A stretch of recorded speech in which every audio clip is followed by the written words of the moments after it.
So this is a very tough bird to get, probably one of the toughest warblers in the whole state.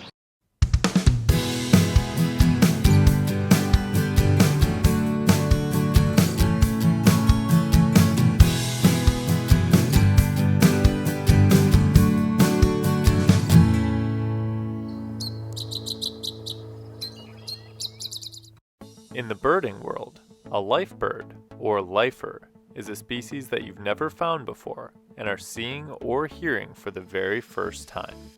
When you've been birding for a while, life birds become harder and harder to come by. In the middle of peak migration, I went to one of the hottest birding destinations in Milwaukee to try and find a bird that had eluded me for the better part of a decade. Hey everyone, this is Ryan from Badgerland Birding, and I am chasing a rare bird that would be a lifer for me, the Connecticut Warbler. This bird was first seen yesterday and I wasn't able to go see it. I just got a report this morning that somebody had found it again. When the bird was initially reported, I was unable to go see it and assumed that it would be gone by the next morning, as Connecticut warblers don't usually stay for a whole day, let alone multiple days. When it was reported again, I rushed over feeling excited, yet incredibly anxious that I wouldn't be able to relocate it. This is a really elusive bird and I am honestly just really nervous I'm not going to find it, but let's go take a look and see if we can get this amazing species. The location the Connecticut Warbler was reported in was a popular hotspot in Milwaukee called Lake Park. Lake Park is a unique place in the Milwaukee area, as it has ravines carved into the earth, creating an interesting habitat. With tall trees above, thick brush below, and running water all situated right under a major migratory flyway, Lake Park can certainly be an amazing place for warblers. With only a rough idea of where the Connecticut Warbler had been reported, I first checked the outside of the ravine. I was immediately distracted by the calls of warblers in the trees, finding a Nashville warbler and a northern parula. While the trees above the ravine were extremely busy with bird songs and migratory species all flying about, I tried my best to stay focused on the Connecticut Warbler, especially considering how much I wanted to see one.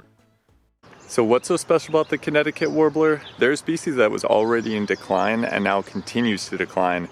They're very skulky, difficult to see, and don't typically stay very long. So this is a very tough bird to get, probably one of the toughest warblers in the whole state. After making a loop around and not seeing my target bird, I moved my efforts from the upper part of the park down into the ravines. It's really birdy here. I just ran into someone that said the Connecticut Warbler was last seen in this ravine, so I'm going to try to walk the ravine and see if it'll pop up, but I'm just so worried that I'm not going to see this one. It's one that's been on my list for such a long time. The paths in the ravines proved to be just as active as the area above them, as many species moved around in the bushes and shrubs, including numerous house wrens, Canada warblers, and magnolia warblers. The bird I was looking for, however, would most likely be moving along the ground, as Connecticut warblers are known for staying close to the forest floor. Pretty much everything I hear rustling, I'm checking to see if it's a Connecticut Warbler, and more often than not, it's been a chipmunk so far, but hopefully soon we'll have some luck. I did end up finding several actual birds rustling around in the leaf litter. Most of the time, they were mourning warblers or ovenbirds, which were quite entertaining to watch and typically not too easy to find. Eventually, I caught movement along one of the slopes of the ravine. At first, it was the slight shaking of plants, but then the greenish-yellow shape with a light gray hood came into view, and I saw one of the most difficult to find species in the entire region.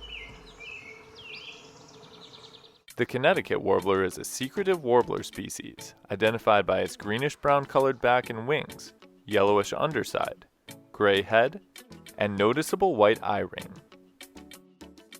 There are a handful of North American warbler species that are similar in appearance to the Connecticut, including Nashville warblers, Mourning warblers, and MacGillivary's warblers, as all of these species sport similar colors, including a gray head. However, there are a few key ID features that can be used to differentiate these species. The Connecticut Warbler has a gray throat, while the Nashville Warbler's throat is yellow. When differentiating between Connecticut Warblers, Mourning warblers, and MacGillivary's warblers, note the complete eye ring of the Connecticut Warbler, in contrast to the partial eye ring of the MacGillivary's, and the Mourning Warbler's complete lack of an eye ring.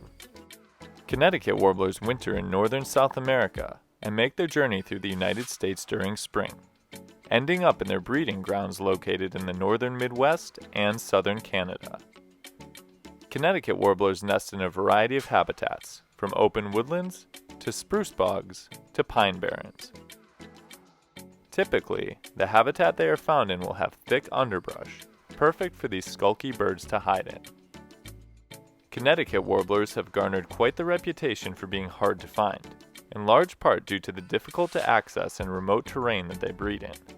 Additionally, this species forages by walking on the ground, searching for insects and other invertebrates, as opposed to hopping or flying, making them tough to spot indeed. Unfortunately, Connecticut warbler populations have been in decline since the 1960s, with an estimated total decline of 62%.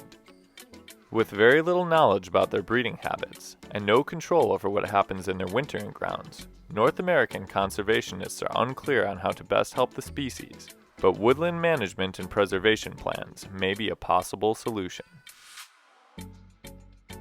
This particular Connecticut warbler was not just a life bird, but also an opportunity to see one of the most secretive and little-known breeding birds in all of North America. It also represented the culmination of many years of searching. That was absolutely crazy. Life bird. I'm so excited that it was still here.